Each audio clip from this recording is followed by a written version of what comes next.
L'arceau est monté, on n'a plus qu'à le mettre ici. Donc au milieu, la terre est retournée. Sur le tour, comme vous pouvez le voir, il y a une sorte de petit fossé. L'idée, c'est de pouvoir encastrer la terre dans le sol et de bien tenir la bâche avec la terre. En attendant, ce que je vais faire là, c'est que je vais fixer à cette hauteur-là le fil de fer. C'est un fil de fer qui va être pratique quand je vais faire pousser les tomates. Au lieu de mettre des tuteurs et de risquer de percer la bâche avec les tuteurs, je vais simplement y mettre une ficelle que j'accroche sur ce fil de fer et que je viens passer sous les racines du pied de tomate. Donc pour pouvoir déplacer l'arceau, je vais utiliser deux chevrons, j'en mets un sur l'avant et un sur l'arrière, il faudra être deux évidemment pour porter la serre, et pour éviter que l'arceau ne se plie, je vais fixer sur ces deux chevrons des équerres de chaque côté, comme ceci. C'est une solution qui marche plutôt bien. J'étais agréablement surpris, j'avais peur que ça bouge quand même, j'avais peur que ce soit un peu lourd. En fait, pas du tout, ça se manœuvre très bien à deux. L'intérêt de le faire comme ça, c'est que si j'avais voulu monter les arceaux dans la terre, déjà que j'ai galéré en étant à plat dans l'herbe à côté, je pense que je m'en serais pas sorti, ou en tout cas beaucoup plus difficilement. Le but du jeu maintenant, ça va être vraiment de la mettre à l'horizontale, donc de recreuser les endroits où l'arceau frotte sur le côté ou alors en dessous, de remblayer un petit peu là où l'arceau il est en suspension dans le vide entre guillemets. J'ai dû faire 3-4 fois le tour de la serre en creusant, remettant un peu de terre, en ressecouant un petit peu pour que ce soit bien calé. Donc là, on reprend tout l'arceau pour le redécaler un petit peu. Il est posé, il est à son emplacement définitif. Il nous reste plus qu'à déplier toute la bâche, bien la positionner dans le bon sens et au plus proche de la serre pour ne plus avoir qu'à la coiffer par-dessus. Alors c'était une étape qui me posait pas mal de questions. Je pensais que je galérerais, que ça se prendrait vraiment pas comme il faut. En fait, c'est allé tout seul. Le seul truc qui m'a posé un petit peu problème, c'est le fil de fer dont je vous ai parlé tout à l'heure. Il y a une extrémité qui était un petit peu relevée, qui s'est pris dans la bâche de la serre, mais sans ça, ça se pose tout seul. Après, à l'intérieur, vous avez au niveau des quatre coins, quatre petites lanières à accrocher sur l'arceau, bien la positionner pour que ce soit bien centré. Et après, comme vous allez le voir, je vais faire le tour de la serre en repliant la bâche sous, sous l'arceau, sous la partie basse de l'arceau. Je m'étais posé la question avant d'avoir la serre, est-ce qu'il valait mieux mettre la bâche sur le côté extérieur ou sur le côté intérieur?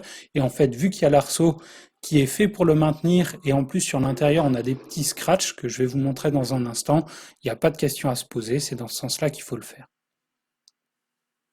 Alors du côté intérieur, je vous emmène voir ce que ça donne. Le fameux scratch. Comme vous pouvez le voir, on en a à peu près tous les mètres sur tout le pourtour de la serre. Donc là, le long de la bâche, je vais prendre ces dalles de béton qui sont ici. À l'origine, c'est des clapiers de lapin qui étaient cassés. Donc ça me permet de les réutiliser. Je les mets tout le long de la serre comme ça. L'intérêt, c'est, donc évidemment, il y a de l'herbe qui va pousser contre. Et pour que ce soit propre, donc j'ai ma pelouse qui est à côté, je passe la débroussailleuse sur tout le pourtour, que ce soit les arbres, les piquets, etc. Donc sur la bâche, si j'avais laissé la bâche telle quelle, soit j'aurais pas pu couper l'herbe, soit j'aurais fait à la main, soit j'aurais percé la bâche avec la débroussailleuse. Donc là, avec les dalles de béton, j'ai plus de questions à me poser, je peux faire ça sans me prendre la tête, un peu comme un bourrin, et ça marche très bien. Pour que les dalles tiennent bien, je les avais un petit peu calées avec les touffes d'herbe qui sont là. J'étais allé à l'intérieur, j'avais rajouté un petit peu de terre, et là je rajoute tout l'excédent de touffes d'herbe et je tasserai par la suite euh, tout ça pour que ça tienne. À l'intérieur, ça nous donne ça. Sur la gauche, une partie qui est déjà faite.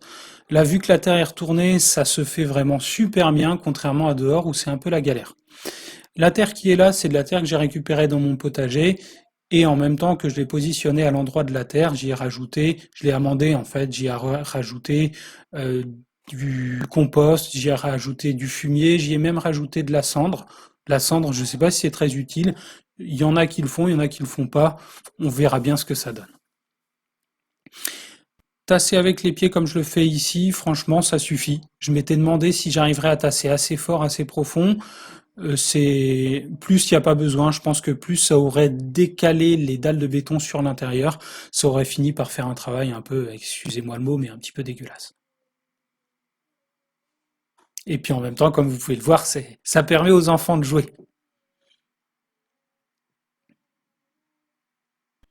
Donc voilà ce que ça donne à la fois à l'intérieur, mais aussi à l'extérieur. Ce côté extérieur, c'est un côté qui est plein de broussailles, donc j'ai mis les plaques qui étaient les moins belles. De toute façon, j'en avais pas d'autres, il fallait que je fasse avec ce que j'ai. Donc là, ce que je vais faire maintenant, c'est bien étaler la terre à l'intérieur pour prendre ces dalles que vous voyez ici et les positionner au centre, en fait, pour faire une allée centrale. L'intérêt de ces dalles, et après l'avoir fait, on se rend compte que c'était vraiment une bonne idée, je vous le conseille, c'est que déjà, on tasse pas trop la terre, donc pour les racines des plantes, c'est quand même plus simple de pousser, et en plus, quand la terre est humide, ça évite de se salir les semelles.